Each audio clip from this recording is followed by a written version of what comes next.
BJP और चुनाव आयोग पर विपक्ष खासकर कांग्रेस पहले से वोट चोरी के आरोप लगाती आ रही है। वोट चोरी के कई सबूत भी कांग्रेस सांसद राहुल गांधी की तरफ से पेश किए गए। इसको लेकर आंदोलन भी छेड़ा गया।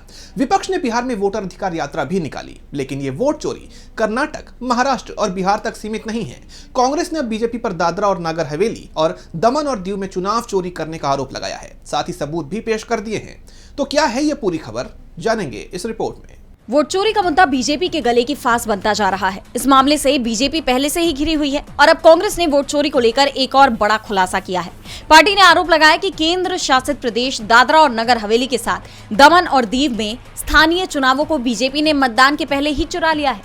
कांग्रेस ने इसके सबूत भी पेश किए। इस बारे में गोवा, दमन और दीव व दादरा और नगर हवेली के कांग्रेस प्रभारी माणिक राम ने कहा, वोटों की चोरी से भी बड़ी बात ऐसे कि पूरा चुना है वही उन्होंने चुरा लिया है, जो पहले से ही प्री प्लान करके वहाँ कोई आगे लड़े ही नहीं उनके सामने, बीजेपी के सामने।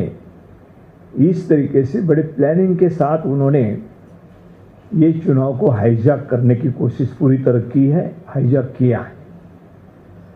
उसमें बहुत सारी बातें हैं कि उन्हीं के प्रेसिडेंट जो है, डिस्ट्रिक्ट प्रेसिडेंट है, एक ही रहता है।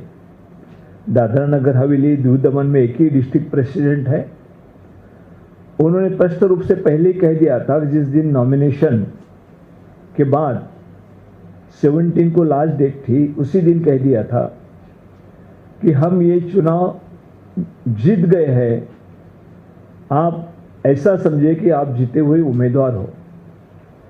तो इस तरीके से बात करना इसका अनुमान जताता है कि उनको किस तरीके से इस चुनाव की पूरी तरह चोरी करना है।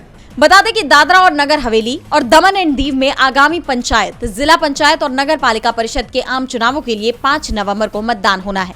नामांकन दाखिल करने की अंतिम तारीख 17 अक्टूबर थी। नामांकन की जांच 18 अक्टूबर और नाम वापसी की अंतिम तारीख 20 अक्टूबर थी। कांग्रेस ने आरोप लगाया कि चुनाव आयोग और बीजेपी ने साजिशन कांग्रेस और विपक्ष के उम्मीदवारों के नामांकन रद्द कर दिए। पार्टी ने कहा कि सिलवासा नगर पालिका चुनाव में कांग्रेस के 12 कैंडिडेट्स ने फॉर्म भरे, जिसमें से 8 फॉर्म रद्द कर दिए गए। साजिश की क्रोनोलॉजी समझिए। नामांकन पेपर की स्क्रूटनी के लिए जो जगह तय की गई थी, अचानक वो जगह बदल दी गई और जानबूझकर इसकी जानकारी विपक्ष के उम्मीदवार को नहीं दी गई। बहुत से विपक्ष के उम्मीदवारों को स्क्रूटनी के लिए नहीं बुलाया गया।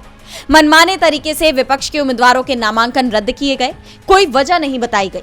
चुनाव आयोग के अधिकारी से जब इसकी शिकायत की गई तो कोई सुनवाई नहीं हुई। अब देखना यह होगा कि इस मामले में बीजेपी की तरफ से क्या सफाई आती है। डीबी लाइव की रिपोर्ट।